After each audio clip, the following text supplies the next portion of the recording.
మీలో ఎంతమంది F1 cinema చూసి అరే ఇండియాలో కూడా F1 రేస్ పెడితే భలే ఉంటుంది కదా అని అనుకుంటున్నారో కామెంట్ చేయండి చెప్తా. నిజానికి 2011 నుంచి 2013 వరకు ఇండియాలో prestigious formula 1 grand prix racing జరిగింది.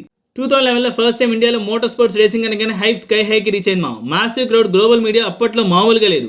కానీ F1 రేసింగ్ హోస్ట్ చేయడం ఖర్చుతో కూడుకున్న పని మామ. జేపీ గ్రూప్స్ దాదాపు $400 మిలియన్ ఖర్చు చేసింది ఈ రేసింగ్ హోస్ట్ చేయడానికి. ఇందులో $40 million just F1 racing rights కొనడానికి అయింది.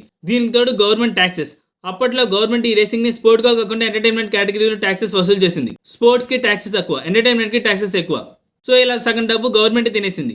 దీనికి తోడు గవర్నమెంట్ నుంచి ఎలాంటి ఇన్ఫ్రాస్ట్రక్చర్ సపోర్ట్ రాలేదు. ఇంత ఖర్చు చేసిన ఈ రేసింగ్ చూడడానికి వచ్చే ticket cost, TV rates, host చేసే వాళ్ళకి లాభం రాకపోక కంప్లీట్ నష్టం వచ్చేసింది. అలా 2011లో 5 ఇయర్స్ చేసుకున్న కాంట్రాక్ట్ ని 3 ఇయర్స్ కి కుదించి 2011 నుంచి 2013 వరకు మాత్రమే రేసింగ్ నడిపి తర్వాత ఆపేశారు. అప్పుడు గవర్నమెంట్ సపోర్ట్ చేస్తుంటే ఇప్పుడు F1 రేసింగ్ ఇండియాలో జరిగేది. స్పోర్ట్స్ అంటే ఓన్లీ క్రికెట్ అనే స్టేజ్కి వచ్చేసింది ఇండియా ఇప్పుడు. దిస్ షుడ్ బి చేంజ్ మామ. ఏమంటారు దీని గురించి?